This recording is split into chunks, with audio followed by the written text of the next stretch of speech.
Katonda kyakuwa enzizi n'enyiga tubikokole butonde bw'enseno enkuba etonya ereetebwa bibira enkuba etonya ereetebwa nnyanja ate gye weerabidde tulina okulima tulina okulunda tuli bazimbi. Abahuliza baitu ba radio program ya kiro kino ntujja kubazaaho ensonga ey'amaani muno habwokuba nekwata muno abalimi mu bicweka byaitu ebihanga lya Uganda birukira obwingi. Ensonga eno negenda kukwata hakwongera okwana kw'ebinyobwa mu bugufu mihanda ki tusokozesa kurora nguntwongera kutunga ebinyobwa ebingi mu misiri yaitu habwokuba tukira muno kutunga ebizibu ebindi n'ebindi binya kutulemesa kutunga obwingi bw'ebinyobwa ngo kutubata bugondezi. Ebinyobwa nibyo ebirimwa ebyenjuma ebirugaruka habihimba mu Uganda yona mu bwingi biribwa kandi birimwa mu bicoka bya Uganda byona. Omugaso gw'ebinyobwa nk'ebyokulya kandi no kutasha sente guyongire muno habwa abantu manyangu ikirisa cha protein abajunko kubakiyeta ikinyakombe ko mbiri kikehere muno mu ihanga. Ebinyobwa bine protein nyingi kandi hati nibyetagwa muno habwo kuba emihendo y'enyama yetembere muno. Emihendo y'enyama yetembere na habweki ebirisa ebikombe ko mubiri ntubata so kubitunga mu nyama tubina kutunga imihande endi na habweki tuyina kuongera mu kurora ntunga ebinyobwa bingi nebirime ebindi nkebi bisokutuha ekirisi eke kya protein. Baitu nobukira abantu ebinyobwa nibyetagwa muno okwana kw'ebinyobwa mu balimi kweyongire kukeha iki nikiralikirizamu baitu amagezi agokuseruza nigoleka nti nikisoboka kuongera hakwana kw'ebinyobwa kakuba abalimi nibakozesa emihanda iyo mulembe kuongera hakwana kw'ebinyobwa. Abakutuliriza mu radio program yenu ya kiro kya hano ya kiro kya hati ntugenda kubazaho umulingo abalimi basobora kuongera obwingi bw'ebinyobwa byabo. Ntugenda kurora emiringo esatanu ngo kubanza ngo mulingo tusobora kumanya ebihuka hamwe n'endwaire z'ebinyobwa ekikuru muno yigi ni ndugiro yokora mulingo kusokurwanisa mu bizibu ebi. Ekya kabiri kurwanisa ebizibu bino kutangira ebihuka bino n'endwaire ezindi kurumba ebinyobwa baitu nikyo kumalira tujja kukurura mulingo kyo gusokwongeramu habwingi bw'ebinyobwa. Katubanze kurura mulingo tusobora kumanya abihuka hamwe n'endwaire z'ebinyobwa. Endwaire z'ebinyobwa yezitukumanyaho mu kishweka kya kino nizo rosette virus disease, early leaf spot, late leaf spot hamu n'oburwaire obundi abajungu bawita rust. Tukira kuburura ebinyobwa bisananka ibitarayigire bine rangi za brown tukira muno kubura misiri yaitu ubu burwaire.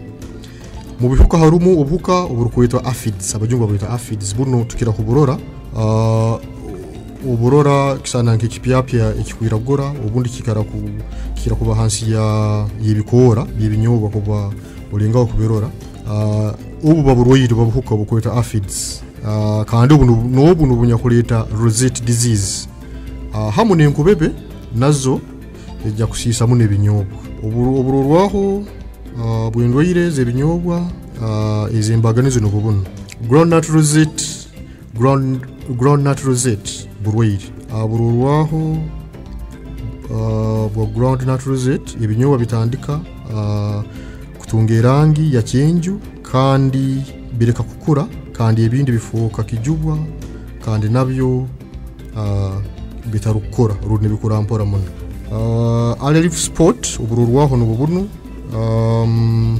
ubururwaho nibushobora kwizira mu binyasi ebindi kandi bukira kuzokera mu wiki 2 kuruga hakumera haiguru ebinyobwa bitunga ibipapya ibyotoroire ibyarangi ya kitaka enyakwasire haiguru yebikora.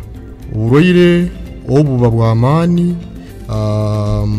uburwaire bw'amani bikora bingi bigwa kandi ebinyobwa byana bitaito muno kinu kiralikiriza muno habwokuba kuba uburwaire buno twataburwanisize tujja kwisanga tene ebinyobwa byona bituri kutunga. Leaf spot hiyo uburwaire buno bwija hanyuma kandi bukora ebipyapya ebyotoroire kandi bikwasire okukira ebyo ebya early leaf spot hansi ebikora ebipyapya biba nibiragura. Late leaf spot tekira kukesha bwingi bwa binyobwa nka early leaf spot. Batekitira kumanyisa ngo tetwine kufai abukuba nakyo obukira nakyo kibonekesha obwingi bwa binyobwa. Hanyuma harohene besire rust buno buroye buleta obutonyeze oburukutukura habikora kandi buletera bikora kwegema hamu nokuragara. Uroire buno kakuba bwizire ni kakuba bwizire habora wikisi ibiri haisatu kwika hakwi binyobwa wine kumanya ubatigize bukizire wine kurura bwangu notunga amagezi go kuburwanisa. Cyo kumalirayo ubuko besire ba aphids ubururaho abuno bubabuhuka obunyakuba bwingi kandi buzoka nk'ekipyape kirukwiragura habicweka byekinyobwa bya hansi kurya kubuka kuno kumara mu binyobwa amani ikirete bikora kwehinya kandi bikafu. Icyo natikimagire ngo ibikora nibikura byo kurya ebimera nabweki ubirabye hinyire ibikora bijya kwa bitarukumara. Katurole miringo kiso kurwanisa uburoire buno. Kurwanisa no kutangira ibihuka n'indwaire zimwe. Haro ibihuka bingi hamo n'indwaire ibinyakesha hakwana kwa ibinyobwa. Ibihuka bino nibishobora kuba bike kakuba bari bakozese indime nungi kandi ikikugu hamo n'imibazi yo kufuhira. Kakuba bina abalimi babihondera nibashobora kongera hawingi bebinyobwa. Imihanda nyingi yezoirwe kuba yo mugaso mu kurwanisa ibihuka by'ibinyobwa hamwe n'indwaire zabyo. Ibihande eno niyo ndugenda kubazaho hansi no mulingo gusoko birwanisa. Baitu ntujja kwata kimu hakimu ntujja kubanza na rosette virus. Icyo kubanza icyo inokora kakuba ozora ngo yine rosette virus mu musiri gwawo gwebinyobwa. Icyo kubanza yihamwe binyansi byona ebirukwemeza ibishobora kuleta oburwaire. Icya kabiri byarakara kandi hayi ibinyobwa bireke kwinaga muno byari hayi kirukumara. Icya kasatu byara ebikabye mbibo izarukurumbwa burwaire bwa rosette virus nka icyo kubanza bakita serenat 3 umuramwine peni na kalamu so kwandika. Icyo kubanza bakita serenat 3. Icya kabiri bakita serenat 40 hamu na igola. Bino kwa kubana mugenda mu maduka gebya abalimi musoko bakaguza nibasoko banabyo bakabigura nuko mukabibya byona tibisoko buraho hakire no soko tungaho ikimu hari ebike ebisatu bino. Icya kana kakubyara ikika kibinyobwa kirukurumbwa rosette virus nka serenat 1 hati no jya kwitaga imibazi yo kufuhira nka dimethoate runde usokusanga bahandikyo roga EC40 kini kisobampora usoko nitaga kwandika imibazi dimethoate mu bracket roga EC40 mu kipimo cya mil za 5 mu kidomora cya mayizi. Hahoyireho 212 nuko hanyuma y210 ujya kikozesa emirundi yena kwica ibinyobo birayana. Hanyuma omulingo go kurwanisa uburwaire bwa early and late leaf spot nuguguno kakubokizora ngo ine early and late leaf spot umusiri gwawe gwebinyobwa kintu cyo bino nibyo ine gukora. Icyo kubanza nkuko burwaire buno bwikara muno mu busigara by'ibinyobwa. Ibi nibyo kukuboba maziri kubyara ibinyobwa musiri gwawe ibindi byone binyakusigaramo ibyo yihire n'imihama nibabyite bisigara. Abalimi bayine kukozesa indima yo kwinda hindura kuzike bisigara kandi no kubyara kara nuko bakeshe imigisa y'uburwaire kurumbe binyobwa.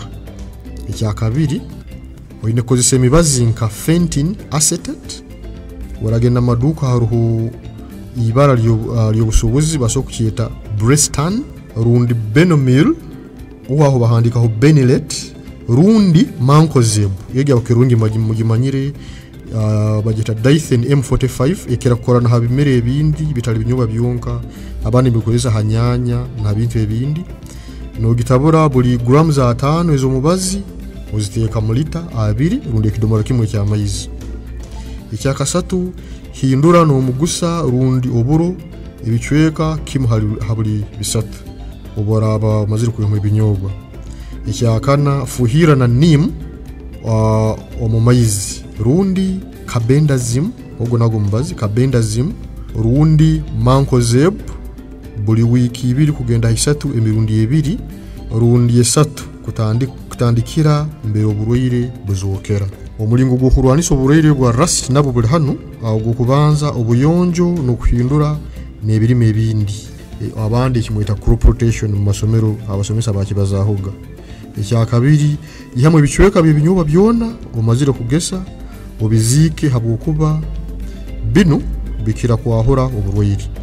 Ekyakasatu fuhira n'emibazi nka redomil anthracol n'ebindi. Hanyuma tuyino n'omulingo gwo kurwanisa oburwaire butugambirege buli obu aphids ubwo ino kufuhiriza omo ogitabwire mu maizi ebicweka 2.5 mu lita za maizi 10. Sabuni eno yitobuka buno ekirundi abokuba sabuni huyo nso gitunga amihendo entaito. Hati ebyo natumazire kubibaza tuyine kumanya nebyo kukora kuongera habwingi bw'ebinyobwa na habweki mbugufu abalimi nibasobora kuongera obwingi bw'ebinyobwa kakuba baba yara mu bedi enungi imbere hali amaizi agarukumara omwitaka baine kukozesa ebigimusa batakabyeire binyobwa. Ikindi bahemwe binyansi byona omu musiri ekirugarukaho bafuhira na rogo dimacron phenom urundi fenicil ebicweka 5 kwika nsanju mu buli kidomora kya maizi bafuhire mirundi 4 ogwo kubanza gwine kubahebiri 10 bamazire kubyara n'okuombera hanyuma buli 10 bagarukemu ekintu nicyo kimwe. Kintu ekindi bakozese embibo ezitarukurumbiwa burwaire na bihuka ebindi ngo kumbagambire gebino ebikabiri igola 1 serenat 1R serenat 2 serenat 3R na serenat 40. Hanyuma ekindi baine kuhinda hindura ebirime kukesha oburwaire mu musiri rundi abajungu kibeta crop rotation. Ekintu ekindi baine kukozesa emibazi yokufuhira kuita aphids obuka buli nebihuka ebindi. Nekindi kibaine kukora okufuhiriza emibazi eri kutanga late leaf spot n'endwaire ezindi. Abahuliriza baitu bakiro kino basimire muno kutunga obwire kubaho kuliriza ebinyakubaire mu radio program eno baitu tutakamalirize kimu nitusaba inywe n'abanyakuri radio program eno mugambira abalimi abandi bike bimwegere nebimulire ha radio program ya kiro kya hati. Radio program eno benetwikibwaho aba Rural Empowerment Network REN nebayambibwaho mu byensimbi aba Technical Center for Agricultural and Rural Cooperation CTA. Mwebale muno kumpuliriza. Leke kubetonye ebirime bijibuke obutonde bw'enseno bwetagisa okukumenya okwetuyimiridde amalundiro n'ennimiro byetaaga okulabirirwa obutonde bw'enseno bwetagisa okukumenya